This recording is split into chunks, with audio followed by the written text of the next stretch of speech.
amor, uma atenção, uma compreensão e uma liberdade de falar também o que se sente, ou de estar ali no meio deles. Elas veem isso no amor de Deus.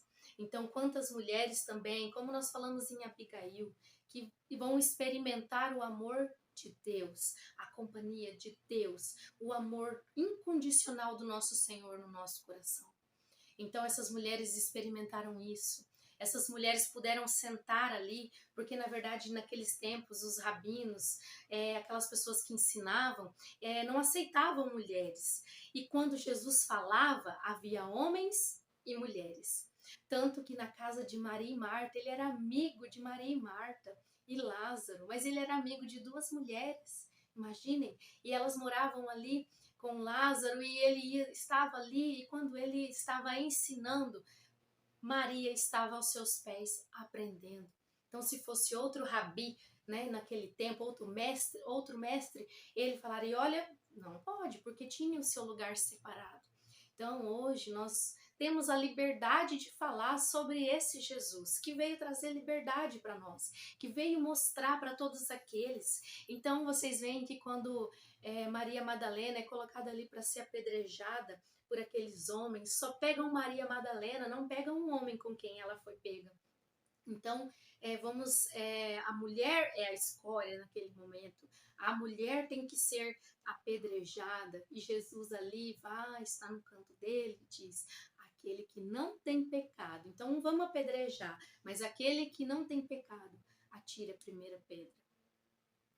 E talvez essa mulher, Maria Madalena, chegou ali sabendo, porque o rabi, qualquer rabi ia mandar apedrejá-la. Então ela já chega ali, já sabendo a sua triste história, o seu triste fim.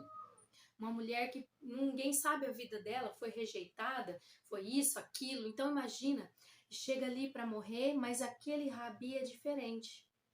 Ele fala aquilo e depois ele chega perto dela, da adúltera. Chega perto dela e diz, cadê os seus acusadores? E ela olha e fala, não tem mais ninguém. Fala, talvez ela pensasse, o que ele vai fazer comigo? E ele diz, ninguém te condena, nem eu. Vá e não peques mais. O amor foi tão grande que aquela mulher, foi ela que estava ali, nessa passagem que nós lemos. Mas outra mulher, mas Maria Madalena estava ali, porque ela foi salva de várias formas. Tanto diz que Jesus depois retirou dela alguns demônios da vida dela. Então ela foi liberta de várias formas, ela foi salva de várias formas. Então essa mulher, ela segue a Jesus. Susana também segue a Jesus e ela era esposa agora me foge a memória, de algum daqueles romanos que estavam ali também, que mandavam ali naquele tempo no povo de Deus, né, em Jerusalém, em Israel. Então, Susana também andava, ela tinha posses, então tinha mulheres que eram humildes, assim, em dinheiro, e tinha mulheres que tinham posses, que andavam, seguiam a Jesus aprendendo e também investindo. Então, aquelas que tinham dinheiro investiam ali para que tivesse comida, para que o evangelho fosse e que Jesus fosse de aldeia em aldeia. E elas iam junto, ouvindo a palavra de Deus. Jesus chamou os discípulos, depois tiveram tantos outros, né, que foram de 2 em 2, mas as mulheres estavam ali. E isso naquele tempo, um rabi, um mestre, como era Jesus naquele tempo, ele não aceitava mulheres. Ele escolhia ali os seus discípulos, a quem ele ia ensinar, e andava com eles. Mas vejam que as mulheres também andavam com Cristo. Em alguns momentos, como eu disse, Cristo estava na casa de Marta e Maria. Então Jesus, ele estava ali, como diz, Susana era esposa também ali de alguém, de um dos romanos.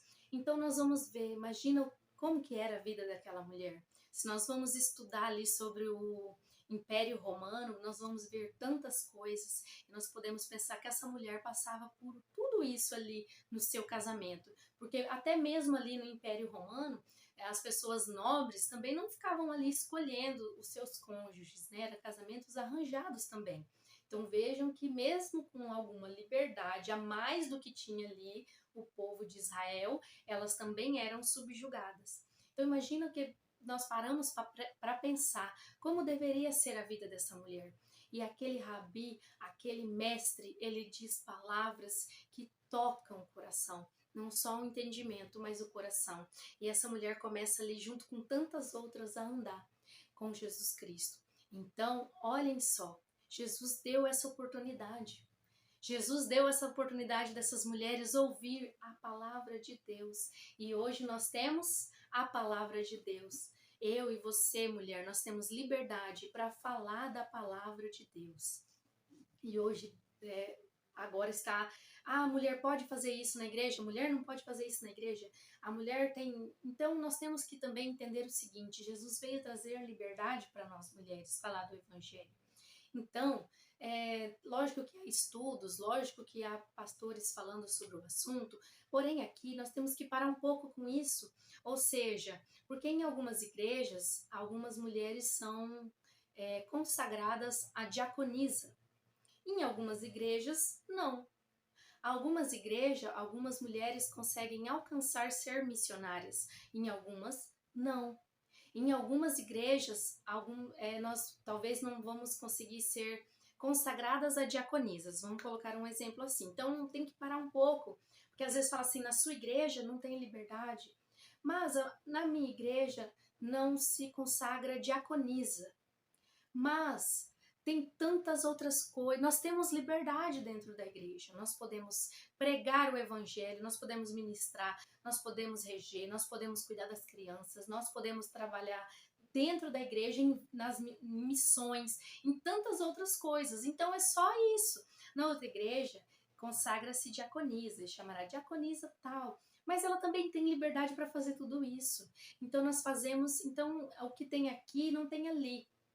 Então, mas a liberdade de falar do Evangelho de Cristo, ela está aí para nós mulheres. E aí você vai lembrar, mas na igreja a mulher, tem igreja que a mulher não pode ministrar a palavra. Amém, mas pense bem e olhe, essa mulher, ela pode orar, ela pode testemunhar, ela pode louvar o Senhor.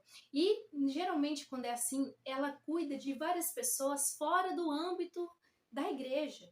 Então ela tem o ministério de visitar irmãos que não podem ir à igreja, ela tem o ministério de ajudar para ver quem está precisando de alguma coisa, de roupa, de comida. Então, em vez da gente ficar olhando e colocando empecilhos também, vamos, como eu disse, tem pastores que têm o seu estudo sobre isso, amém, mas vamos pensar nisso. Então, até mesmo a mulher que não pode fazer como eu estou fazendo agora, ministrando a palavra de Deus, mas ela pode cuidar de alguém que está doente, ela pode orar, ela pode ver se na casa de tal pessoa está faltando alguma coisa. Então, Jesus veio para trazer essa liberdade para nós. Então, às vezes, nós pensamos, nós vamos olhar nesses cargos, né? Então, às vezes, não tem oportunidade, mas você tem como mandar um áudio para alguém, um áudio falando uma palavra, fazendo uma oração. Hoje, então, nós temos mais liberdade ainda. Eu aqui estou nas redes sociais ministrando a palavra do Senhor Jesus. Então, Jesus veio para trazer essa liberdade para nós. Além da nossa salvação eterna, além do Espírito Santo estar consolando o nosso coração, nós estudamos aqui sobre Lia e sobre Abigail, porque eu quis trazer que às vezes até mesmo numa tristeza, num problema, né, a mulher, ela tem Jesus ali para ajudá-la. E naquele tempo era o Deus de Israel, então era um pouco mais, se vocês forem ver, né, como aquela mulher, aquela viúva foi pedir ao profeta Eliseu para interceder, para ver o que acontecia, como para salvar os próprios filhos. E hoje nós estamos aqui, eu estou dentro do meu quarto neste momento, então aqui eu posso pedir a Deus, eu já posso, através de Cristo, meu intercessor, pedir ao Senhor. Então, se eu não tiver nem como me deslocar, aqui eu posso interceder, pedir a Deus, né, através do meu intercessor Jesus Cristo. Então, e esse intercessor que veio nessa terra, morreu e ressuscitou para nos salvar e para nos trazer liberdade. Você é livre para falar do Evangelho. Nós podemos falar dessa liberdade entre tantas outras coisas, em tantos aspectos da nossa vida. Mas hoje eu quero falar com você sobre a liberdade que nós temos de falar do Evangelho, E como eu disse, às vezes, em vez de apontar uma irmã que está em um local, que às vezes ela não pode ministrar como eu estou ministrando, porém, ela vai estar falando de Jesus na casa de alguém que esteja acamado, na casa de alguém que não tem como se locomover, levando um alimento para alguém, uma roupa para alguém. Ela está falando de Jesus. Então, Jesus veio para nos libertar e para nos ajudar. Então, aproveite essa liberdade, fale de Jesus. E como nós estamos nesse estudo aqui do Dia Internacional da Mulher, aproveite esse mês de março para falar de Jesus. Às vezes um convitinho para um encontro, para um chá, para um culto especial do Dia das Mulheres, você já estará lá falando do ministério de Jesus, do evangelho de Jesus, do que Jesus pode fazer por nós. Então vamos aproveitar esta liberdade. Como eu disse, às vezes não tenho tanta oportunidade de pregar lá na minha igreja, tia Michelle. Então, mande um áudio para alguém, ou eu senti vontade de mandar um áudio aqui para você falando sobre o João 3,16. Né? Então eu queria falar com você sobre isso, ou eu senti vontade de fazer uma oração por você, vou mandar esse áudio aqui com uma oração. Então nós temos na rede social, se você não tem muita timidez, grave um vídeo falando ali sobre um versículo, falando uma mensagem positiva do evangelho para alguém. Então hoje nós temos essa total liberdade. Então que Deus abençoe você, não se esqueça de procurar no grupo do Facebook o link para o seu certificado e vamos lá adorar o nome do Senhor Jesus, que na sua igreja aí a programação seja uma bênção, né? A programação que vocês forem fazer aí seja uma bênção, em nome do Senhor Jesus.